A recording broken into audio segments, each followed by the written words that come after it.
Hi everyone, good day, and yeah, welcome to Agricola PH. And again, this is your Sir Joe. So today, I am going to discuss to you guys or to compute this sample question. This is coming from, I get it from UPLB booklet. So as napapansin niyo guys na ang nakalagay lang sa UPLB booklet is answer key lang. So, wala siyang computation kung paano siya kinompute or paano siya nakuha yung ganong sagot. Okay? So, this is an example doon sa one of the examples of one of the examples ng one of the questions pala galing sa UPLB booklet. Okay? So, isa-isahin natin yun, but we will begin in number 1. Okay? So, number 1 question, insecticide X contains the active ingredient imidacloprid at 300 grams per liter of the formulated product. What percentage of the product is its active ingredient? A. 0.3, B. 3, C. 30, D. 300. Actually, the choices percentage po yan, percent. So 0.3%, 3%, 30%, and 300% because the question or the problem is asking about the percentage of the product that is with its active ingredient of 300 gram per liter. Now, before anything else, let's discuss first what is imidacloprid. Okay? So, at least to give you also an idea kung ano nga ba ibig sabihin nito kasi nagko-commute type we are computing or we are answering question but we don't know what's the meaning of those term, right? So ano nga ba yung imidacloprid? So as you can see there, it's insecticide. Yes, it's correct. Okay, so again, imidacloprid is a widely used po siya na systemic insecticide. Systemic insecticide siya. So it means that belongs to the class of chemicals na tinatawag na neonicotinoids. So pag sinabing neonicotinoids, ang atake nila ay sa nervous system. Okay? Sa nervous system ang atake pag neonicotinoids. So nag-i-interfere sila doon sa nervous system ng isang insect at saka po specifically po nagbabind po sila to nicotinic acetylcholine receptors. So nagbabind po sila doon between doon. So if sabagay naririnig pa lang ninyo hindi niyo na alam ano yung nicotinic, right?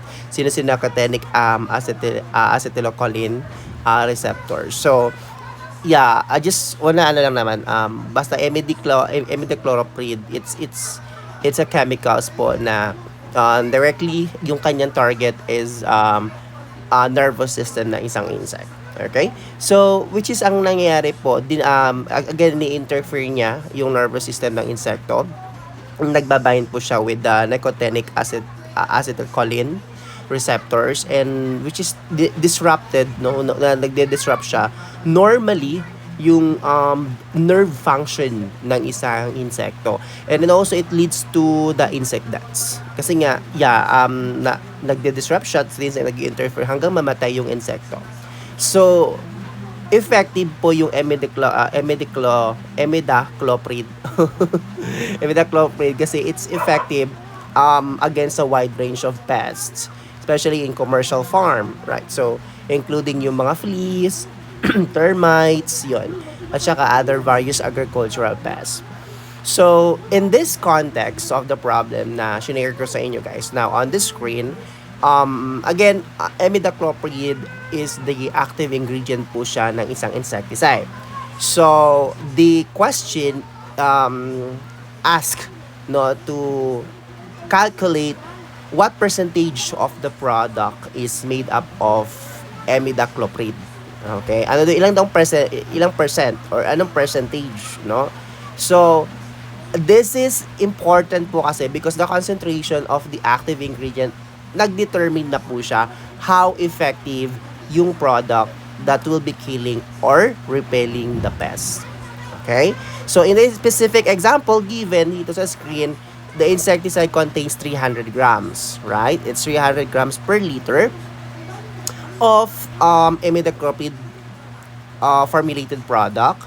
So it determined the to determine the percentage of the imidacloprid in the product, you are calculating how much of the total product's weight.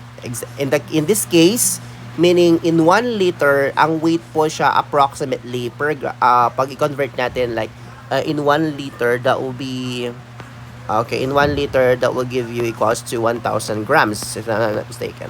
Okay? So, it's calculated to 1 liter, which is weights po siya approximately ng 1,000 grams. So, it's made up of imidacloprid. Okay? So, this also gives you an idea of the potency of the product. Kung gaano ba siya kalakas. O kung gaano ba siya ka-effective. Okay? Now, to calculate the percentage of the active ingredient in the product, we can use this formula. Okay? So, actually common naman talaga to.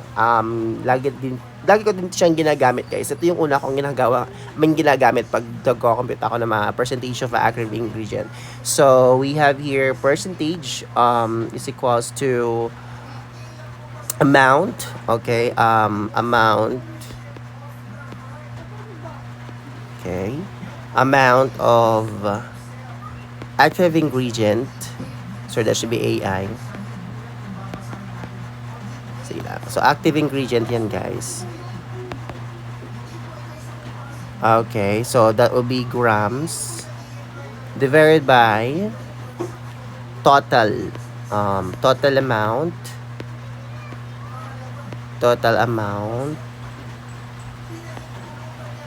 of product. So, and that is grams. Ita times, since percentage yung hanap natin, so ita times natin siya into 100. Okay? So, this will be the formula. Okay? So, we know the given amount of imidacloprid is 300 grams per liter. So, that's already the given. So, the first thing that you need to identify first is the given. Ano ba yung given dun sa problem na yan? And also, the total product amount is 1 liter. So, that's the total product amount. 1 liter. So, since it is per liter, so, we are going to convert it into grams.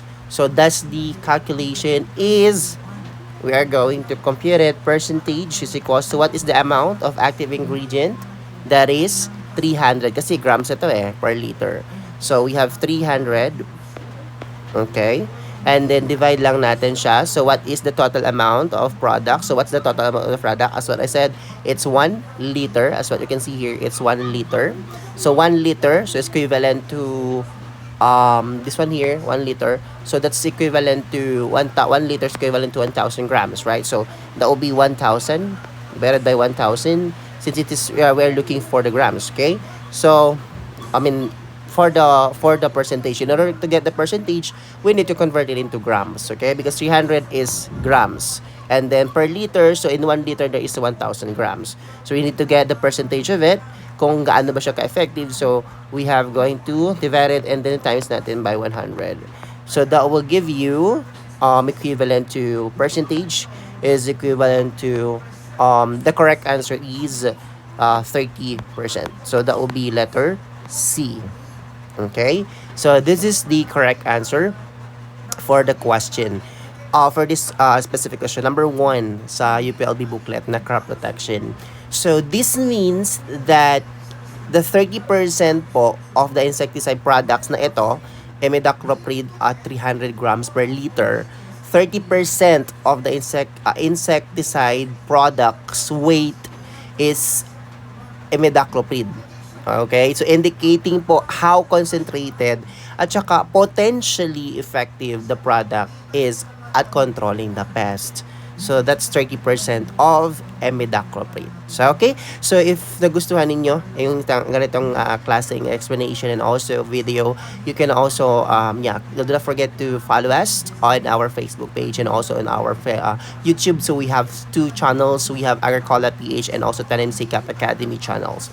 So, do not forget also to share this video to your friends, to your colleagues who are currently reviewing for the incoming, malapit na pala ang board exam. So, yeah, for the incoming licensure examination for agriculture. And again, everyone, thank you very much for watching, and I hope that you learned a lot for today. So if you like this one, so keep sharing this video, and also we'll see you on the next video. Bye bye for now.